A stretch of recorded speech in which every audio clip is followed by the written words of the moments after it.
our guest, now spent 10 years working as a teacher in Brunei, but it's her experiences outside the classroom that are having a lasting impact.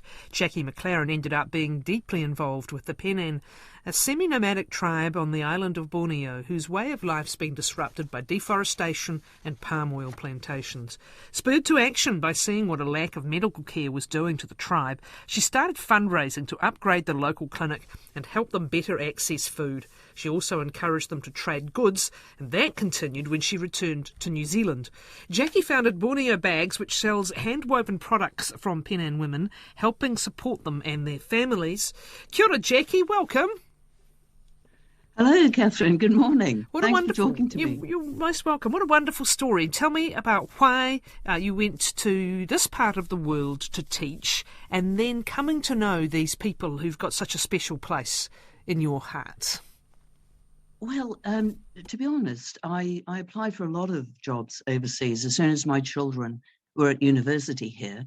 And this was just really the only place that offered me a job that wasn't in the middle of a war or some terrible kind of corrupt government. So that's why I went off to Borneo. But of course, I discovered it to be an absolute paradise for a biology teacher, which I was.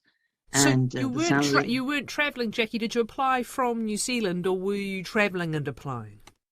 No, I applied from New Zealand. I'd said to my girls, as soon as you're either in full-time employment or university, I need to leave. I'd been in Motueka, teaching there at the high school for about 18 years. And I'd found it quite hard to stay in one place, to be honest, for that length of time. And I was ready for a new adventure. Wonderful. So serendipity, in a way, brings you to the country, starts this adventure, and what unfolds? Well, it started off with the school doing a fundraising, which was an annual event. People auctioned experiences, and I'd put up an experience where I would take people into the jungle to show them pitcher plants and other fauna and flora. And someone else had advertised a trip into the interior to see this nomadic tribe, the Penan. I couldn't actually make it to the auction as I was on duty. Apart from being a teacher there, I was a live-in house mistress in a boys' boarding house. So the man who was organising the auction said he would bid on my behalf up to a certain point. And when it was obvious someone was bidding against me, he said to that person, look, stop bidding against Jacky. I'm sure she'll take you with her. And so that's how I won this trek into the interior. We didn't actually go for another year or so. There was a lot of planning to be done. But that is how I initially came across this tribe and saw their living conditions, saw what was happening as the rainforest was being cut down. We traveled through what looked like lunar landscapes, and often being overtaken by big logging trucks when we were on the logging trucks. But we actually did a lot of travel just trekking or up rivers. In fact, the rivers are their roads through most of Borneo. That's how you get around in a long boat.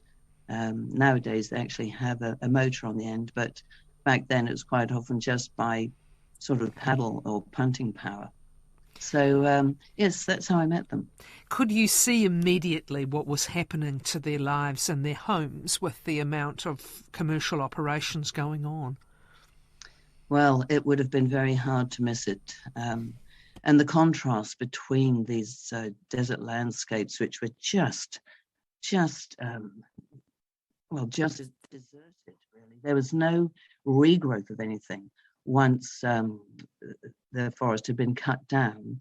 I do believe that it takes a few decades for other undergrowth to start again, but probably thousands of years before an actual rainforest could redevelop.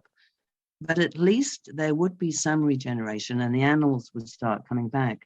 But once the corporates got involved with putting palm oil plantations in, then there was actually no hope for any regeneration. So anybody who was living in the surrounds, the animals would be scared off completely as well. So not only were the plants, which they used for their medical supplies and food, but also the animals, which were a part of their food supply as well, they were also gone. And then with the actions of the foresting, the machinery, they did uproot a lot of this soil, which has a very tenuous hold anyway. It was just a very thin layer of topsoil over rock. And as soon as the roots of these forest trees were gone, the whole lot would end up being washed into the rivers. So the rivers would get blocked with mud and be diverted. You get horrible flooding. You couldn't see through the water anymore. The fish were dying. And that was another of their protein sources cut off. And it was very easy to see all this as you actually traveled across pristine rainforest into these deforested areas. Tell me about how you built such strong connections with these people and their story. Well, of course, when I first met them, they were strangers. But I actually met them before I went on this trek. I met some members of the tribe. I'd gone with the mother of one of the children that I taught over the border into Sarawak to an outhouse, really, called the room of Sacket, or the sick room. And this was built on the outskirts of the hospital in a small town called Limbang. And anyone who couldn't afford accommodation or treatment was placed in this shack. And she had brought some items back from Australia with her to help a boy who had cerebral palsy. He happened to be the son of a headman of one of the Penan villages. So she'd asked me if I'd like to come with her, and I did. So I could see exactly what was happening to these poor people. They were coming down from the jungle. They had no money because they don't live in a society where money means anything. They couldn't pay for anything, so they were just slung into this building. The floor covering consisted of broken bits of filthy lino. The outhouse there, or the toilet facilities, were almost non-existent.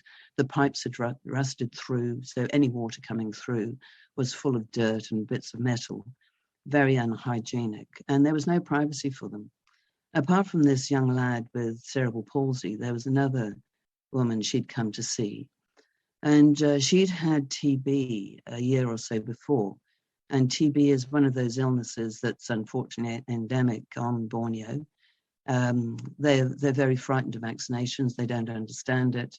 And unfortunately, it's very common amongst the tribespeople. And this young lady had TB. She'd come for treatment. She'd been given antibiotics. And TB is a very antibiotic-heavy illness. You need antibiotics, I think, twice a day for a couple of years. Certainly that was the case back then.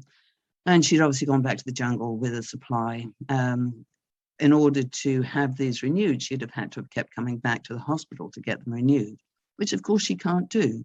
She didn't have the energy. She could barely walk. And she didn't have the money to pay for a lift in a logging company truck. So the disease got worse. She finally got back to the hospital and they'd removed a lot of her lung. And by the time I saw her, that was all healed. But she had a pressure sore on her back, which was so big you could honestly put your fist into it. I've never seen anything like it in my life. And it was totally septic. And the woman I'd gone across we went over to the hospital. We managed to get one of the nurses there, bring her back to this room of Sacket and say to her, look, this needs treating. And the physiotherapist, the parent, she actually had just cotton wool balls and saline solution, cleaned it out, packed it up and said, you need to do this every day. And of course, the woman at this stage, she was actually paralyzed from the waist down. This had eaten through her spine by this stage. And after we left, we talked about what we could do. We decided to raise some money to get her to the hospital in Kuching, which we did, but she died. She died in the hospital. So I guess that was a bit of a spur for me to think, look, they deserve better than this when they come down for medical treatment. And I could get across the border It was only about maybe 2 hours drive, and I could at least bring them some food. I could go to the markets and buy fish, fruit, vegetables, and so on, instead of seeing them drink things like diluted Coca-Cola, which they were feeding through the baby's bottles to their infants, thinking that this was something that was nutritional because it was a Western product. I know you were very committed to them for 10 years. I know you did a lot of work with the hospital, got refurbishments done, did all sorts of work.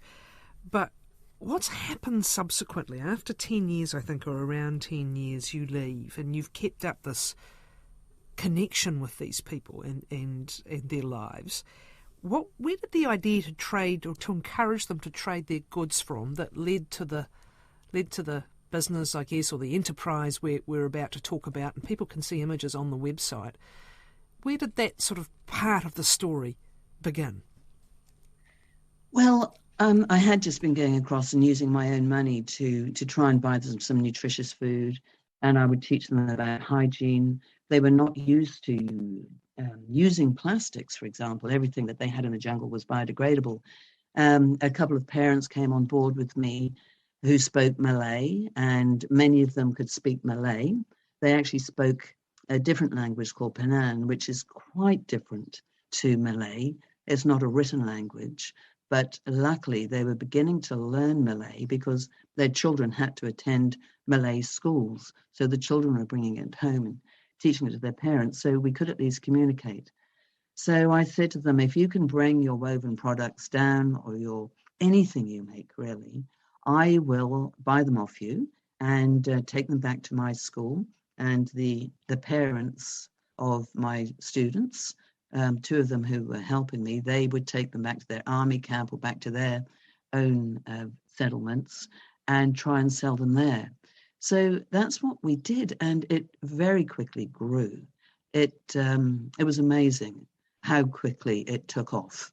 And it was quite difficult then because I didn't get that much time to go across, and they would be waiting for me with all these things. And I only had a little car. And of course, at customs, as I was coming back through the checkpoint, they started to get very, very edgy about it. So I got a letter from our headmaster to say that this was all raising money for this tribe. And on the whole, customs were great about it, until once I brought back some blowpipes, and they weren't happy about that because this was a weapon. So those were confiscated off me. That was the only time we had any trouble. And to be honest, Kathryn, I pretty well did what I could at my school. And it was the two parents who came on board with me, the two Malay-speaking parents. One was a Chinese Malay, and the other one was from the Malaysian Peninsula. And they took it to the next level by suggesting to the Penan that they use, instead of the native rattan, they use the polypropylene pallet strapping, which was readily available in Limbang. When they came down to the Rumasaket, we could buy it and give it to them there. And they started to learn to weave in that. And then that gave us a product that we could ask for different designs and different commodities, perhaps, like beach bags, laptop bags, table mats, all kinds of things, which they naturally would never have produced themselves, but that we could sell more easily. So that's how it took off. So now you're based in Auckland. I think it's by appointment only in is it Mount Eden you're in, Jackie, the little store? Borneo, yes. Yeah, Borneo Bags is a relatively recent venture. How does it work now? Well, the house that I live in, I live upstairs, and then downstairs, an awful lot of it is devoted to storing bags. Yesterday, we had 25 boxes arrive from two of the weaving families that I work directly with. They'd put them in the Malaysian post, and we'd got them through customs, paid duty, GST, and so on, and they were finally delivered yesterday. So it's a mixture of excitement and almost being overwhelmed. So many different items, some of which we can put onto the website, but many of which are one-offs. And I have to think of other ways of selling them. So my two daughters, who are now with their own